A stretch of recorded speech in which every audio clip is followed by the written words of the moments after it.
s'est passé aujourd'hui? On a passé une bonne journée. Super. Autant.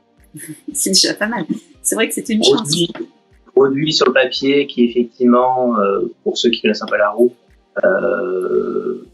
pose beaucoup de questions. Parce que, effectivement, l'intégration d'un amortisseur sur une gyroroue implique pas mal de choses par rapport au gyroscope. L'électronique, ça implique pas mal de choses. Donc, une journée très intéressante et très enrichissante. Bonne journée, globalement. Très, très bonne. D'accord, donc tu as la S18 à côté de toi, là, qu'on voit. Donc, elle est là. Et là, on a un peu de mal à la quitter. Je sais pas si j'ai pas tenté un coup un vol à la sauvette. C'est pas possible. On verra. On va faire un petit en basket, éventuellement. Sur un malentendu. Ça part en Belgique demain. Bon. Après, de toute façon, elle va, on en parlera à la fin, mais j'imagine qu'elle va faire la tournée des boutiques pour qu'on ne soit pas les seuls à pouvoir en profiter, mais que tout le monde puisse un peu voir ce que ça donne, cette nouvelle génération de roues avec amortisseur. Alors, est-ce que tu peux, avant de se lancer, nous rappeler les caractéristiques? Alors, les caractéristiques, donc on est sur une 18 pouces avec un pneu en 3 pouces de large. Donc 3 pouces de large comme la CSX. Donc après, au niveau du poids, finalement, l'usine a annoncé il y a peu, finalement, qu'elle ferait pas 22 kg mais 25 kg. Donc finalement, le produit qu'on a testé aujourd'hui est plutôt autour des 22,5 que 25 parce que il y a quelques petits correctifs qui ont été annoncés par l'usine qui sont pas forcément intégrés sur cette machine parce que c'est une machine pré-production, c'est pas un proto. C'est pour ça qu'elle est blanche. Voilà, oui. C'est pas un proto comme QJ a pu montrer il y a quelques semaines. C'est pas la version définitive, c'est un entre-deux. C'est la base sur laquelle le Kingsong s'appuie vraiment pour préparer la production de masse avec des correctifs qui peuvent venir d'un peu partout. Donc, on est effectivement sur un moteur de 2200 watts nominal qui va jusqu'à 5000 watts. Donc, une machine quand même assez véloce en termes de motorisation. Une batterie de 1110 Wh. Donc, on est effectivement sur un choix volontaire et imposé par le design et la technologie de l'amortisseur. On est évidemment sur une machine qui va comporter un seul port de charge par rapport aux 18L et 16X qui avaient 2 ports de charge. On n'a plus qu'un seul. Aussi, il y a un petit problème de place. Et un port USB. On a toujours le trolley. Alors, grande nouveauté, c'est que le trolley, au lieu d'être dans l'axe de la roue légèrement incliné, il est à la perpendiculaire. D'accord. Et par rapport à la prise en main, du coup, est-ce que ça change quelque chose? Par rapport à la prise en main, on est pas mal parce que le trolley, il n'est pas en position arrière, comme c'était sur les premières roues en 2014. Il est plutôt au centre de la roue. Et alors je sais pas si vous allez trop le voir, mais finalement, le tube du trolley vient glisser dans un des tubes qui sert au niveau de l'amortisseur. Donc, le tube de trolley est vraiment bien intégré, protégé. En sachant qu'il y a une petite nouveauté, c'est que par exemple, il n'y a plus qu'une seule position qui va correspondre à la position quasiment haute d'une 18. Et par contre, il y a une position, alors, je ne sais pas si vous allez voir l'image quasiment basse, mais on a fait des photos pour le voir mieux, quasiment basse, qui permet à ce moment-là de porter la roue. D'accord. Parce que si on descend le trolley tout en bas, on peut plus passer les doigts. Donc, pour la porter, finalement, il y a une première position à 3-4 cm qui va permettre de porter la roue quand on a le besoin. Et le coupe-circuit s'enclenche que là. D'accord. Donc, et du coup, ça veut dire que le trolley, il est beaucoup plus solide que les générations précédentes, si on peut le porter sur cette on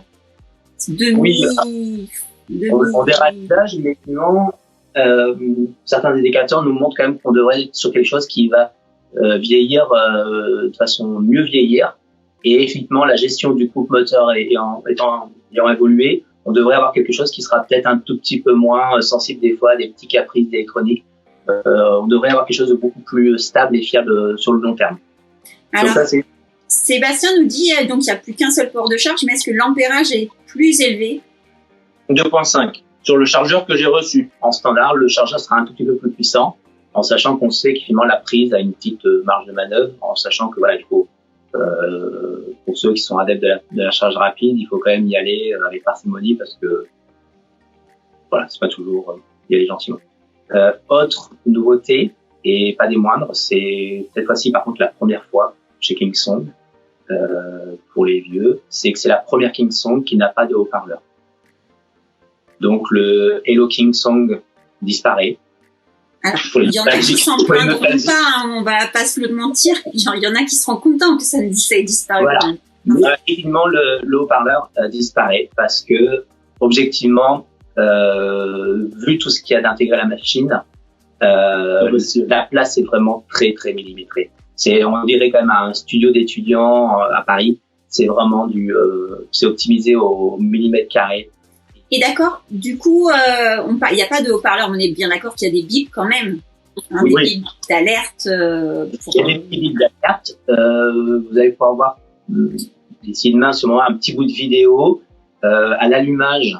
Et quand on éteint la roue, on a un petit son et une petite vibration, un peu comme on peut le retrouver sur la Z10, où il y a ce fameux petit bip à l'allumage, cette petite mélodie. Bah, c'est pareil, on a une petite mélodie quand on allume et quand on coupe la roue.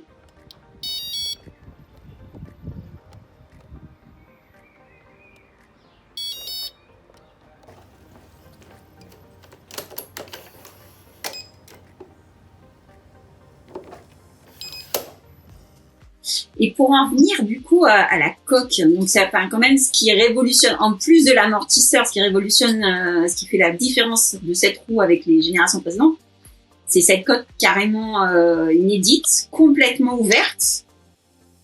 On n'a plus de pad. Comment ça se passe alors justement, c'est un peu trompeur parce qu'on a deux coques. On a toujours une coque interne qui, alors j'essaie de vous montrer avec les doigts, on le voit ici. On a une coque interne qui enveloppe le moteur et la roue. Donc pour tout ce qui est projection d'eau, de boue ou autre, on a toujours une coque interne, elle est toujours là. Mais finalement, on la voit pas forcément sauf en gros plan. On a toujours notre fameuse coque externe qui finalement a des ouvertures qui n'existaient pas au préalable. Et finalement, c'est là où on voit la petite touche de collaboration avec QJ. Et finalement, on a sur les parties noires ici, on a finalement des pads intégrés avec une position. Mais c'est une matière souple ou c'est dur? Oui, c'est une matière assez tendre. C'est pas du. Alors c'est en termes de tendresse, c'est équivalent aux pads de 18L ou 18XL. D'accord. Mais par contre avec une finition toute lisse et qui fait du coup assez qualitatif. Donc là on a quelque chose d'assez tendre. Je sais pas si vous allez voir, mais on peut vraiment enfoncer le doigt. C'est assez tendre et finalement en termes d'ergonomie de cheville, tibia ou de positionnement de genou, on est vraiment dans des chaussons. C'est vraiment super moelleux, super confort. Et donc du coup, on peut se caler dessus? Ouais, on peut se caler. Et du coup, en plus, en partie basse, alors vous allez peut-être pas voir là parce qu'on n'a peut-être pas assez de recul, mais en partie basse, c'est légèrement incurvé vers l'intérieur pour vraiment mettre le gros orteil et la semelle de la chaussure et faire du jump à la version QJ. Bon, après, faut pouvoir. Faut quand même pouvoir s'entraîner, mais finalement la roue, je veux dire, si ceux qui ont pu voir les fameux pads fait maison de QJ sur toutes ces roues, on retrouve en intégré et forcément un peu plus joli la même approche avec évidemment le blocage de la plante du pied, le calage du tibia qui permet vraiment une position de conduite et un maintien de la roue qui est assez, on fait vraiment corps avec la roue comme on peut le retrouver sur des motos qui ont des réservoirs qui sont travaillés ou qui font vraiment corps avec le corps du conducteur. On a vraiment une approche qui est, par rapport aux autres roues, on a des choses qui sont propres, finies. Là, on a vraiment quelque chose qui a été formé quasiment sur les jambes du wheeler. C'est quand même très ergonomique. C'est quand même une première. On a une roue qui a été quasiment faite sur les jambes du wheeler. Ouais. Et alors, une des inquiétudes qu'il y avait sur les premières images, c'était de savoir si justement cet espace avec les pièces mouvantes de l'intérieur, est-ce qu'on pouvait se prendre dedans ou est-ce qu'il y a un risque par rapport à ça ou pas du tout? Objectivement non, parce qu'on a essayé, là on a été quand même plusieurs à passer dessus cet après-midi. Alors évidemment personne n'était en short malgré le beau temps. Je veux dire, en dehors de quelqu'un qui a un problème de poil au niveau de tibia avec des redlocks au niveau de tibia. Il n'y a pas de raison de se prendre le pantalon dedans. En aucun cas. Et puis alors même si vraiment on a un pantalon, au niveau des tubes on a des joints. Je veux dire, on n'y passe même pas l'ongle. Hein, donc, objectivement, là, non, il n'y a pas de facteur de risque d'y laisser quoi que ce soit. Sauf, évidemment, les pantalons de cow-boy avec des trucs. Mais, franchement, en dehors d'une soirée. Il faut éviter les pantalons à franges, mais sinon, voilà. Ça va. Non, c'est une soirée cow-boy, mais sinon, normalement, il y a vraiment un risque, 0,0 quelque chose. Ok, d'accord. Ok, donc ça c'est une bonne chose. Et on en vient à cet amortisseur. Alors est-ce que tu peux nous en dire, tu peux la tourner là qu'on le voit un peu? Il est juste à la bonne hauteur. Et est-ce que tu peux nous en dire un peu plus? Alors, comment il fonctionne? Et du coup, la batterie, elle est dans la partie amortie? Elle est dans la partie coque intérieure? Non. La coque intérieure va vraiment venir envelopper le moteur et le pneu pour protéger de tout ce qui est projection, cailloux, eau, feuilles, peu importe. Et on va dire toute la partie batterie. Alors la batterie, elle est composée en 4 éléments. D'accord, on a 4 blocs répartis parce que c'est vraiment un vrai Tetris, le rangement. Et les blocs batterie, je me positionne avec une niveau main, on a 2 blocs, un ici et un ici. Et les blocs batterie sont solidaires avec la partie grise qui vient récupérer les pédales. Et les batteries vont suivre le mouvement des pédales. D'accord. Et finalement, du coup, si les pédales venaient à rester, si on prend une image avec les pédales fixes, on n'a que le moteur qui monte et qui descend. Et finalement, notre tibia reste en position fixe. Le tibia ne vient pas, pendant l'usage de l'amortisseur, ne vient pas frotter. Du coup, ça veut dire que la batterie, elle est amortie. Enfin, elle a les avantages de la suspension. Elle ne subit pas les chocs. Non, voilà, tout à fait. Elle ne subit pas les chocs. Et de la même façon, la carte mère, qui est en partie supérieure, comme historiquement toujours chez Kingsong, sera aussi sur la partie amortie et aura, on va dire, un effet de résonance par les chocs qu'on pourrait avoir sur notre roue qui va quand même être largement atténué par l'amortisseur. Ça, c'est plutôt pas mal. Après, en termes de technologie sur l'amortisseur, par rapport aux images qu'on a pu voir de l'Emotion V11 qui va aussi arriver pour la rentrée, évidemment, on voit que Emotion a fait le parti pris des images qu'on a vues d'avoir au niveau des axes de pédale un amortisseur de chaque côté qui finalement qui va être réglable. Et par contre, Kingsong a fait le parti pris d'intégrer un amortisseur qui vient de l'univers du VTT. Donc l'avantage, c'est qu'on va être sur une pièce qui est standardisée dans le monde. Donc effectivement, la personne qui voudra customiser pour une raison quelle qu'elle soit sa machine, il y aura la possibilité de le faire. Parce qu'on va être sur vraiment quelque chose de standard, quelque chose d'universel dans le monde. Et finalement, on travaille sur sur 2 pivots qui vont travailler au niveau de l'amortisseur comme on l'a sur un VTT. Alors finalement, sur un VTT, c'est pratique parce qu'on voit mieux. Là, tout est caché, donc c'est vrai que c'est moins évident à voir. Donc au niveau de l'amortisseur, donc on a un réglage de pression de l'amortisseur qui va gérer la dureté de ce dernier. Donc évidemment, une personne qui aura tendance à être plus lourde qu'une autre, il sera quand même conseillé de mettre une pression plus importante au niveau de cet amortisseur pour mieux gérer le poids du cavalier. Donc entre une personne qui fait 70 et 100 kg, il faudra l'ajuster. Et après, comme tous ces amortisseurs, on va dire, on a un petit levier qui permet aussi de gérer la vitesse de réactivité de cet amortisseur. De savoir si on veut que l'amortisseur, quand il est comprimé et qu'il se décomprime, si on veut que ça soit quelque chose de très rapide ou quelque chose de plus doux. Donc on peut aussi jouer là-dessus pour affiner d'après sa sensibilité personnelle, en sachant que d'une personne à l'autre, on peut quand même du coup affiner plus rapide, moins rapide, plus dur, moins dur. Donc finalement avant on n'avait que le gonflage du pneu qui intervenait en termes de confort. Là finalement on va avoir le gonflage du pneu plus 2 réglages minimum sur l'amortisseur qui vont venir aussi compléter ces paramétrages en termes de confort et de ressenti. Ce paramétrage et ce réglage, du coup, il faut le faire en fonction du poids de la personne ou de son affinité ou... Alors, il y a le poids de la personne qui va intervenir sur le papier et après, il y aura aussi l'affinité de la personne.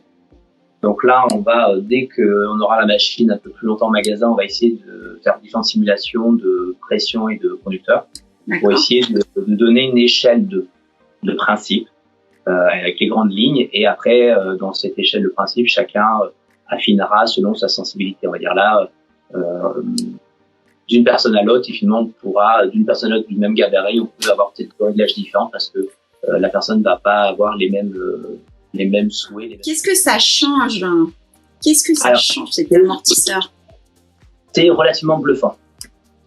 C'est le mot pour moi, c'est bluffant parce que pendant l'aspect technologique qui est quand même qui intervient au niveau de cette machine, quand on monte dessus, évidemment on a la pédale qui s'enfonce un peu, qui est un peu surprenant.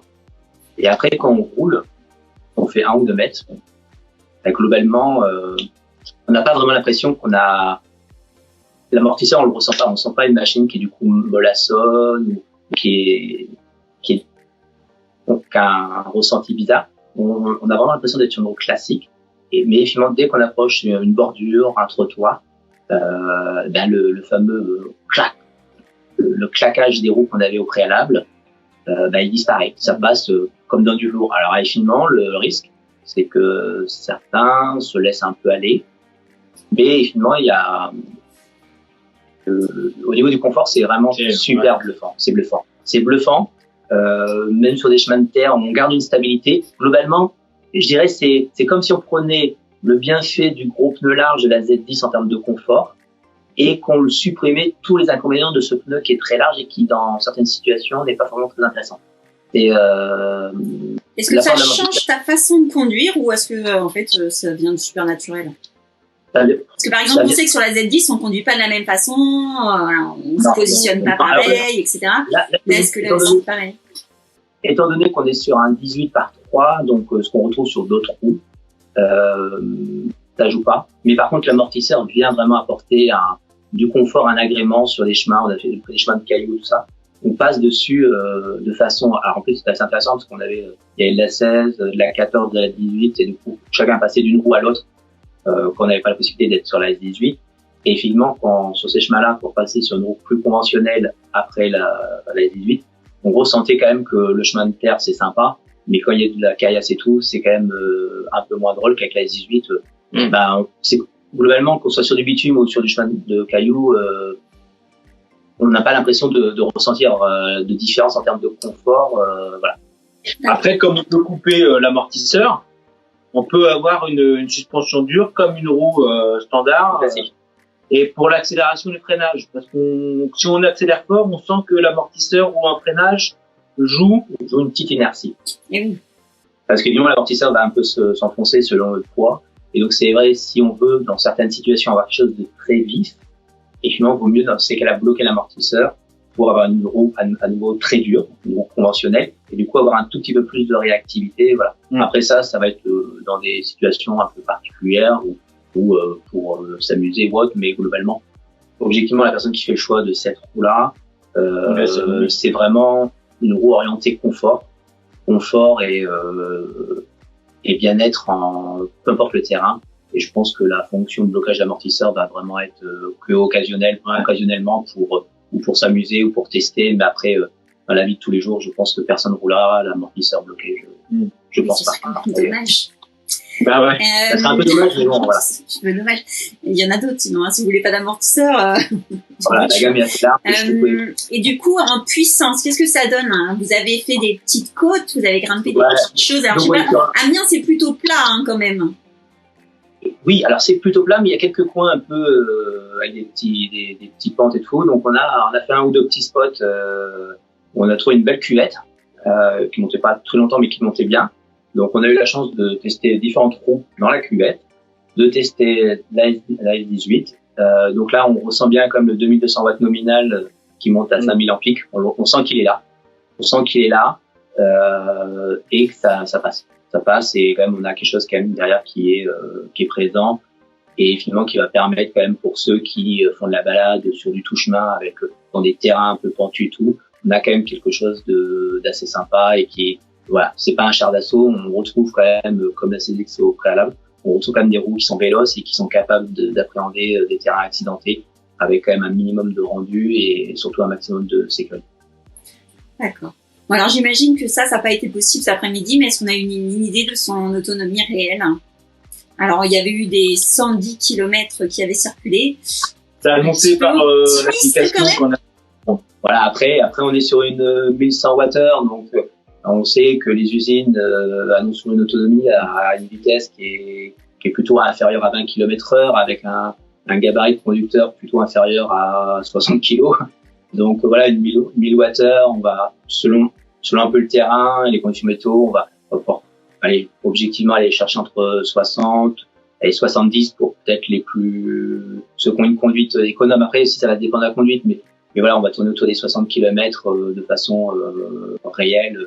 Voilà, le 110 km c'est vraiment dans des situations très spécifiques. Voilà, faut pas se mentir. Faut rouler pépère. Là, au début, on va s'amuser avec le moteur de 2200 watts. Donc, c'est sûr qu'au début, les premières charges, on va sûrement avoir une conso qui va être un peu supérieure à une fois qu'on aura passé le cap de la découverte. Alors, il y a Will Hunter qui se demandait ce que ça donnait en virage, la suspension. Est-ce que ça change quelque chose dans les virages? Non.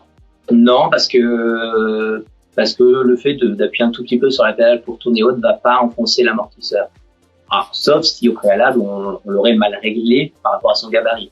Mais si la pression de l'amortisseur a été réglée à minimum correctement, en virage, voilà, on arrive à faire du virage serré en sachant qu'on est quand même sur une hauteur des pédales au départ, avant d'être dessus à quasiment 20 cm. Donc on est sur des pédales qui sont relativement hautes. Donc même quand on monte dessus, on a un petit enfoncement selon le cas d'un centimètre, 1,5 cm selon le réglage qu'on a fait. Donc on reste comme sur des pédales autour des 18 cm à peu près en utile. Donc au niveau virage serré, on a quand même un pivot qui est par rapport même à une 18L ou XL ou 16X, on est quand même sur un pivot bien plus facile. Pour ceux qui finalement prennent en référence, ce qui n'est pas une mauvaise offense, les e-motion qui ont naturellement en général les pédales assez hautes et qui permettent quand même des pivots pour des virages très serrés avec une certaine aisance, mais finalement avec cette position de pédale qui a été légèrement relevée, on retrouve aussi cette facilité sur virage serré malgré le niveau en 3 pouces de large. On a quand même une roue qui pivote très serrée très facilement. Ouais. Et pour autant, du coup, c'est pas tellement une roue pour le road trip, parce qu'avec 1100 Wh, c'est pour des petits, ou alors des road trips avec beaucoup de petites étapes, éventuellement. Après, ou des charges dans la journée. Tout dépend comment on va son road trip. Ça, c'est une question de philosophie. Pour rappel, Monsieur Flex a fait le Tour de France avec une 18L qui est une 1000 Wh. C'est vrai. Et il a fait 3500 km. En 30 jours, il s'est fait plaisir. Il a fait plaisir à beaucoup de gens avec des images qu'il a partagées. Après, voilà, il y aura toujours la personne qui a fait un road trip de 40 km et qui prendra du plaisir. Celui qui, pour prendre plaisir, aura besoin de 200 km. Mais là, après, c'est une question purement personnelle. Et oui, sur le papier, le fait qu'elle soit à 1100 Wh par rapport à une 1600 Wh ou un peu plus, oui, on est un peu plus court en batterie. Mais après, le road trip doit rester, quoi qu'il en soit, un plaisir. Et le plaisir n'est pas forcément un concours de kilomètres abattus par jour. Il faut quand même profiter. L'objectif du road trip, c'est quand même de profiter de l'environnement dans lequel on est. Et je pense qu'avec une 1000 Wh, même en chargeant pendant 2 heures le midi, on peut quand même faire une journée à 100-150 bornes minimum, ce qui est déjà pas si mal. Pas si mal. Voilà. Après, si vraiment il y a besoin de 1600 Wh, voilà, dans la gamme Kingsong, il reste toujours la 18XL qui est là et qui a fait ses preuves, toujours preuve à l'appui avec Thomas, qui finalement a fait un demi-tour du monde avec, un peu plus de 10 000 km à l'heure d'aujourd'hui avec une 18XL. Du coup, il y a Pat qui se demande si c'est une roue appropriée pour les personnes de 110 kg. À votre avis? Sur le principe, oui. En plus, on a des pédales qui sont un peu redessinées. Donc, on a des pédales qui ont un peu changé, qui sont un tout petit peu plus longues que les pédales classiques Kingsong. Donc, finalement, pour les road trips, ça sera pas forcément quelque chose d'inintéressant aussi. On a quand même des pédales un peu plus longues. Donc, pour les gens qui ont des pieds un peu grands, ça sera du confort. Et finalement, la personne qui fait 110 kg, par le réglage de l'amortisseur, il pourra finalement justement gérer un confort qui lui est propre. Et finalement, quand il va prendre des petits trous, vu qu'on a l'amortisseur, les axes moteurs vont être moins soumis à des chocs qui du coup seront plus durs avec une personne de 110 kg que quelqu'un qui fait 50 kg. Donc finalement, moi oui, c'est une roue qui est tout à fait adaptée pour quelqu'un qui fait 110 kg. Et surtout, la roue va du coup prendre des chocs moins durs au niveau des axes moteurs, tout ça, et pour moi va mieux vieillir qu'une roue plus classique où finalement le choc il y a rien qui limite le choc est direct. Et est-ce qu'on peut parler de l'étanchéité? Est-ce que du coup ça fait une différence par rapport à des roues précédentes ou est-ce qu'on est dans le même niveau d'étanchéité? À votre avis, alors ça comme ça c'est un peu difficile à dire, mais par rapport aux pièces apparentes toujours, les câbles apparents, les genres de choses, est-ce que ça fait des chemins de fuite qui n'y étaient pas auparavant? Au niveau des câbles apparents, on sait que ça va être corrigé sur la version de production. Voilà, donc on sait que les câbles ne seront plus apparents, que la partie qui est ouverte à l'origine ne sera plus ouverte. Ça a été annoncé par l'usine. Après, au niveau de l'enveloppe de la roue, finalement, aussi bien à l'avant ou à l'arrière, on a quelque chose qui est assez bien fait. En plus, le garde-boue, à l'arrière, on a une espèce de double bavette. On a la coque interne et une bavette derrière, donc pour tout ce qui est projection. Et après, tous les éléments qui sont finalement plus ou moins visibles avec l'ouverture de la coque, on voit que on a la jambe, voilà. Là, on voit que c'est que des parties qui sont fermées, il n'y a pas d'ouverture sur le dessus. Donc après, moi je trouve que déjà avec aussi pour l'avant, le port de charge, il est fermé avec des clips en caoutchouc au niveau de l'eau, ça a l'air quand même très imperméable. Et au niveau de la carte mère, sur le dessus, on voit par rapport au tube, du coup ça passe pas à l'intérieur de la coque comme précédemment sur les anciennes machines. Ce qui fait que avant, on pouvait avoir de l'eau qui s'infiltrait un peu par la poignée, que là c'est pas possible. Donc potentiellement c'est mieux. Voilà, sur le papier, de ce qu'on voit. Sachant que c'est quand même pas un point très sensible sur les roues. Les roues sont globalement quand même plutôt étanches. Ce qu'on peut voir sans l'avoir démonté, la roue n'est pas moins étanche que les autres roues et potentiellement, avec le nouveau cache pour les prises, plus l'intégration du trolley qui est différente, on se retrouve même sur une roue potentiellement avec un facteur de risque d'infiltration d'eau encore plus faible que ce qu'on connaît sur les autres roues Kingston. Parce qu'avant, on avait aussi la roue qui passait en dessous de la carte mère, avec la carte mère qui était là, alors que là on est séparés, ce qui fait que même si la carte mère, il y a une petite infiltration qui peut se passer entre la coque et la carte, là il n'y en a pas, on est séparés. Dans la carte mère, il y a une double coque qui protège la carte mère, qu'avant il y avait même pas une simple coque. Super. Alors on n'a pas parlé des pédales effectivement, est-ce qu'elles sont identiques à une 16X, à une 18XL? Est-ce que ce sont des... Alors on est sur des pédales qui sont un peu... en termes de design, on est sur un design un peu légèrement ovalisé, comme on peut le retrouver un peu chez Motion. Donc plus longue que des pédales classiques de 18L, XL, et un tout petit peu plus étroite, donc plus longue, donc qui en termes de confort, pour ceux qui ont des pieds de grands pieds, sera pas inintéressant. On est sur un grip total, on est sur des pédales qui sont 100% grip. Donc après, évidemment, ceux qui veulent un grip qui approche plus ou pas, pourront évidemment l'ajuster. Donc ça c'est une personnalisation selon les cas. Donc non, les pédales, on est sur des pédales d'une nouvelle génération et qui, ce qu'on a pu tester, est quand même assez intéressant. Ouais. Et s'ouvrent et ferment facilement. Ça c'est cool. Mais du coup, elles sont plus longues encore que les pédales XL. On est pareil en longueur. D'accord, donc ça correspond à des pédales XL. Des XL, mais par contre, qui vont être au niveau des pointes, on aura un angle beaucoup plus serré, que les XL sont un peu arrondis. Et là, on va un angle un peu plus serré. On touchera moins, je pense, sur les virages serrés. Les virages serrés, ça, pour les freestylers oui, alors... du off-road, ça va mieux passer. Alors, il y a Chuck qui demande si la carte mère est refroidie par un ventilateur. Oui, parce que c'était un des arguments de la V11 d'avoir un refroidissement particulier. Il n'y avait pas de ventilateur globalement chez Kingston à peu près pendant longtemps, parce qu'évidemment le fond de la carte mère était souvent intégré dans la coque interne et la carte mère était à l'air libre au-dessus du pneu. Et donc quand on roulait, qu'il y avait de la pluie ou autre, l'eau venait passer sur le bas de la carte mère et avait cette capacité de refroidissement ou par l'eau ou par l'air. Là, étant donné qu'on a une coque interne qui est fermée au niveau du pneu et que la carte mère est dans un compartiment supérieur, obligatoirement, on n'a plus cet échange thermique qui peut être fait par le bas de la carte mère, comme c'était le cas avant. Et donc, du coup, finalement, une ventilation a été... Même si quand même les cartes mères de 16X, 18L, 16S, etc. ont le système de ventilation depuis 2017. Hein. Sur la 16S 840, on avait le système de ventilation. Après, on n'est pas sur des ventilations de même typologie. C'est pas la même chose. Des petits ventilateurs. Oui. Pas comme sur du Godway. Un peu plus discret que Godway, qui finalement les positionnements de cartes sont pas au même endroit non plus.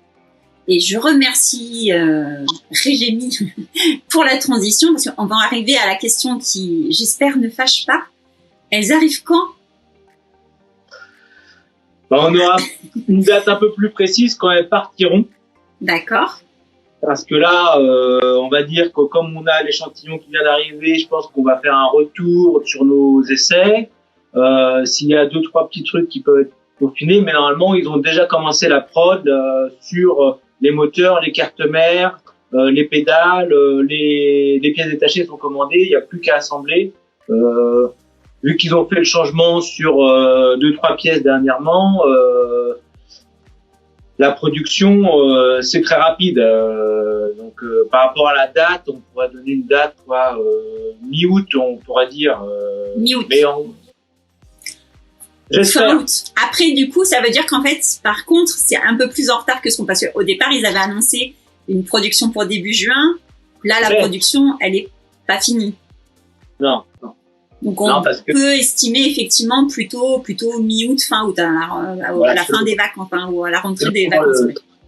Selon le fret, évidemment, ce sera entre mi-août et fin août. Après, ce petit décalage, même si évidemment, pour tout le monde, je sais que c'est l'impatience est là. Toujours. C'est aussi pour permettre quelques petites améliorations et que finalement que le consommateur français en tout cas ne reçoit pas une bêta test. Il reçoit vraiment un produit de masse production comme Kingsong nous a habitués au préalable. Je veux dire, finalement, le retard est une perte de temps, mais je pense qu'il vaut mieux peut-être 15 jours, 3 semaines de retard, d'avoir que mi-août au lieu de fin juillet, et finalement avoir quelques petites correctifs qui soient intégrés, et du coup d'avoir une roue qui soit bien plus finie et offre toute la sécurité et toute la promesse annoncée par la marque. Est-ce que vous pouvez nous rappeler le tarif? 2299 € TTC. TTC, oui. D'accord.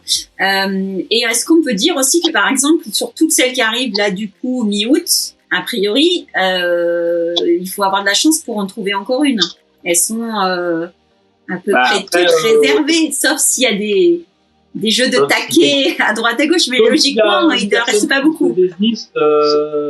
Sauf désistement, cela semble compliqué à l'instant T. Alors après, on l'a un peu titillé toute la journée pour qu'il essaye de nous trouver quelques pièces. Donc, c'est la mission de la semaine qu'on lui a tous confié pour qu'il essaie de nous trouver quelques... Je pense qu'on va essayer de faire un deuxième arrivage très rapide. Dans la foule. Voilà. Cool. Ça, c'est bien. Il y a Cécile qui demande s'il y aura des catadiopes. Ce serait dommage qu'il y en ait en même temps, mais pour la nouvelle réglementation. Il y aura klaxon, catadiope, tout ce qu'il faut. Et elle sera bridée à 25. Et elle sera bridée à 25. Voilà. Elle sera en total règlement, conforme à la réglementation. Donc après, petit rappel point qu'on n'a pas vu, qu'on n'a pas visité tout à l'heure, on est au niveau du phare, on est sur la même conception de fonctionnement que sur la CSX. Donc avec trois niveaux de puissance. Un niveau, on va dire, usage urbain, avec un phare, par contre, par rapport à la CSX, on a fait des tests, un phare qui est beaucoup plus large que la CSX et bien au sol pour éviter d'éblouir des cyclistes ou d'autres wheelers qui arriveront en face. Et après, on a deux positions plutôt hors ville ou quand vous êtes vraiment seul en ville, où le phare est au niveau du flux et le flux est remonté beaucoup plus haut avec une puissance plus importante. Et donc très large. Et très large. Et donc là, finalement, ces deux positions sont quand même réservées quand il n'y a personne, ou vraiment quand vous êtes hors agglomération, que vous êtes sur une piste cyclable, perdu dans les Landes, là vous avez quand même quelque chose qui éclaire vraiment. Et sur l'éclairage arrière, alors du coup le feu de position arrière, est-ce qu'il a l'air tout petit, mais en fait est-ce qu'il est efficace? Est-ce qu'on le voit bien quand même? Le feu arrière est super joli. Il est super bien intégré. Honnêtement, top. Kingsong nous a fait une touche de design à, on dirait, d'autres marques. Et là-dessus, ils ont travaillé vraiment un truc très joli. Objectivement, le feu stop de plein jour, faut être honnête, on le voit pas. Surtout s'il y a un rayon de soleil, c'est zéro. Le feu de position dans la nuit, à mon goût, c'est quand même léger. D'accord. C'est pas assez. Et on a eu deux petites idées. Il faut prévoir de rajouter quelque chose sur soi après pour être. Du coup, il est conforme à la réglementation, mais pas suffisant en pratique. En termes de sécurité, moi, j'estime qu'il a un poil léger et qu'il va falloir envisager un petit appoint pour sa propre sécurité. Après, ceux qui veulent pas toucher au design ou autre, ils toucheront pas, mais voilà. Sur le casque ou dans le dos, voilà. Après, il y a des petites solutions qui existent, mais finalement, il est très joli, mais il manque un peu de. Aussi bien à l'avant, on a quelque chose de réellement très performant. Et c'est vraiment le phare le plus performant à leur vue je pense, de ce qu'il y aura sur le marché. En termes de flux, d'orientation de flux, qu'à l'arrière, il finance un poil léger. D'accord.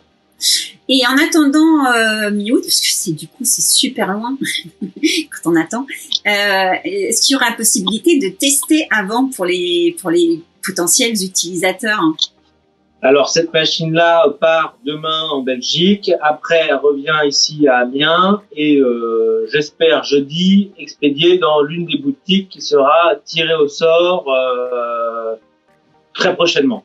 D'accord.